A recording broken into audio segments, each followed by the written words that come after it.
वो जो लोग आज भी समाजवादी की तरफ से दलाली करने वाले हैं, जो लोग आज मुखबरी कर रहे हैं, भाई उनको तो बैरिस्टर उसद्दीन ओवैसी साहब को वो तो लगेंगे कि बी टीम है, लेकिन असल में बी टीम तो वही है। उनको वोट लेने के बाद में तेजपात के पत्ते की तरह इस्तेमाल करते हैं, लेकिन अब हमें जो इस्तेमाल होना है वो नमक की तरह होना है कि बिना हमारे टेस्ट ही नहीं आए किसी भी चीज में। अरे जिसकी अफवाह में इतना दम है कि अखिलेश यादव को आजम खान के घर पर ला सकता है, तो मैं जानता हूँ अगर सच में आजम खान से मिलने ओवैसी साहब चले जाएं तो हिंदुस्तान में सरकार, यूपी में सरकार ला सकते हैं, यूपी में सरकार ला सकते हैं। हम ये अहम भूमिका उत्तर प्रदेश के अंदर हम दिखा कर रहेंगे, डंके की चोट पर दिखा कर रहेंगे हम। दूसरी बात बिना ओवैसी साहब के सरकार बना के दिखाते कोई भी, तो हम इस बात का दावा करते हैं। आज एक बार वोट देंगे तो हमें साझेदारी चाहिए, हिस्सेदारी चाहिए, अब हमें गुलामी नहीं चाहिए। इलेक्शन जो बिहार में हुआ था तो नीतीश कुमार ने और तेजस्वी यादव ने दोनों ने मिलकर के बीजेपी के खिलाफ वोट मांगे थे।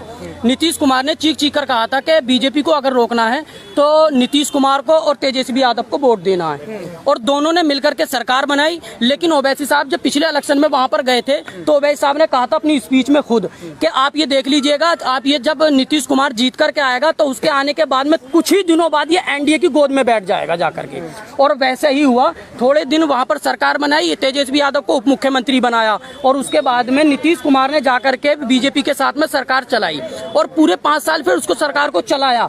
ओवैसी साहब ने जो कहा था वहां पर वही हुआ।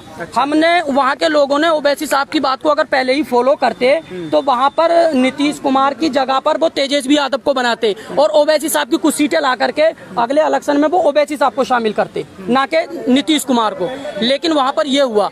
अब कह रहे हैं लोग कि यहाँ पर जो है मतलब ये कि ओवैसी साहब ने बनवाया, तो ओवैसी साहब ने तो वहां पर कुल 20 सीटों पर कैंडिडेट उतारे थे, तो 20 सीटों पर आपने कैंडिडेट उतारे, 5 में आपने जिता लिए, बाकी पर तो मतलब ये बीजेपी जीती है, तो उसमें ओवैसी साहब का तो कोई रोल है नहीं। दूसरी बात ये है कि अगर हम हर इलेक्शन में यही कहते रहेंगे कि अगर बीजेपी को रोकना है तो ओवैसी साहब को वोट ना दो, हम अगर ये सोच करके हर बार ओवैसी साहब को रिजेक्ट करते रहेंगे तो मुसलमान, ऐसे समझ लीजिएगा, मुसलमान, दलित, राजभर समाज के लोग और जो पिछड़े दबे कुचले लोग हैं वो ऐसे समझ लीजिएगा हर बार अपने आप को धोखा देंगे।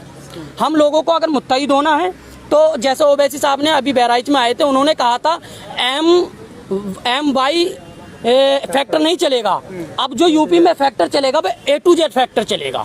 तो हम लोग जो हैं अब A to Z फैक्टर पर काम करेंगे, MY फैक्टर पर काम नहीं करेंगे। देखिए MY फैक्टर पर दिक्कत ये है, प्रॉब्लम हम सबको ये है कि जैसे कि हम अखिलेश यादव की सरकार बना देते हैं, ठीक है, अच्छा विकास करते हैं वो, इसमें कोई दो राय नहीं है, बीजेपी के मुकाबले उन्होंने अच्छा काम किया था। लेकिन दिक्कत प्रॉब्लम ये है कि जब कोई भर्ती होती है, जब कोई वैकेंसी निकलती है तो वहां पर मुसलमान को न रख करके वहां पर यादवों को रख दिया जाता है। तो हम लोग भाई सरकार बनाने का ठेका लिए हैं, लेकिन जब कहीं वैकेंसी निकलेगी, जब कहीं गवर्नमेंट जॉब निकलेगी तो वहां पर वो यादवों को रखेंगे। तो भाई यहाँ पर इस तरीके से तो नहीं चलेगा। अब हमें भाई वोट के लिए जब हम वोट देंगे तो हमें साझेदारी चाहिए, हिस्सेदारी चाहिए, अब हमें गुलामी नहीं चाहिए।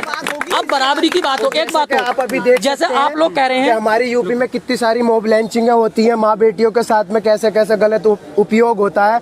अभी एक अति नरसिंहानंद किसी मंदिर का महान पुजारी है, उसने हमारे प्रॉफिट मोहम्मद सल्लल्लाहु अलैहि वसल्लम की शान में गुस्ताखी करी। मैं मानता हूँ अखिलेश साहब सत्ता में नहीं है पर विपक्ष तो है, वो सवाल तो उठा सकते हैं, हमारे मुसलमानों का वोट चाहिए उन्हें, पर वो हमारे फेवर में कभी खड़े नहीं हुए।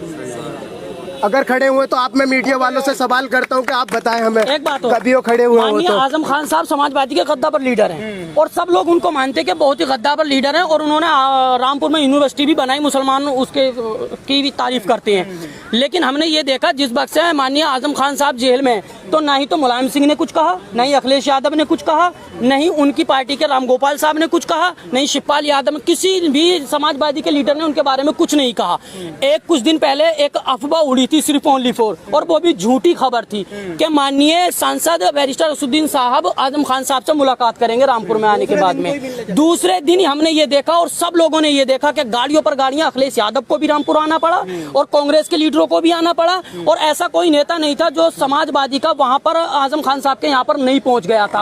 अरे जिसकी अफवाह में इतना दम है कि अखिलेश यादव को आजम खान के घर पर ला सकता है, तो मैं जानता हूं अगर सच में आजम खान से मिलने ओवैसी साहब चले जाएं तो हिंदुस्तान में सरकार, यूपी में सरकार ला सकते हैं। यूपी में सरकार ला सकते हैं। हम नहीं कहते हैं, देखिए हमारे कैंडिडेट 100 सीटों पर खड़े होंगे। माननीय हमारे बैरिस्टर असदुद्दीन साहब का कहना है कि हम 100 सीटों पर कैंडिडेट खड़े करेंगे। 100 सीटों से हम मानते हैं हम अपनी सरकार नहीं बना सकते, लेकिन हमारा कहना यह है हम 100 सीटों पर कैंडिडेट खड़ा करने के बाद में हम अपने कैंडिडेटों को जिताने के बाद में अगर बीएसपी को जरूरत पड़े सरकार बना ले गठबंधन से, समाजवादी को जरूरत पड़े गठबंधन बना ले, इन दोनों के लिए खुले हुए दरवाजे हैं। और बाकी हमारे अलायंस के साथ में जो हमारा मतलब ये है, राजभर साहब के सामने जो अनाउंसमेंट हुआ है उसके साथ जो हमारे दल हैं वो तो हैं ही हैं, जो भागीदारी संकल्प मोर्चे के लोग हैं वो तो सब हैं ही हैं। लेकिन बड़ी पार्टियों को अगर मान लिया अखिलेश यादव को अब इस बार सरकार बनाना है तो हमें इतना पता भाई, हमने जो है मतलब साइंस को उसको पढ़ा है, हमने अपने यहाँ के इतिहास को पढ़ा है। हमारे यहाँ यूपी में 140 सीटों पर मुसलमान निर्णायक भूमिका में है। हम 140 सीटें मुत्तहिद होने के बाद में जिता सकते हैं। 202 सीटों पर यूपी में सरकार पूर्ण बहुमत की बन जाती है भैया, जिसको मिल जाते हैं। 140 सीटें हम देंगे मुत्तहिद होने के बाद में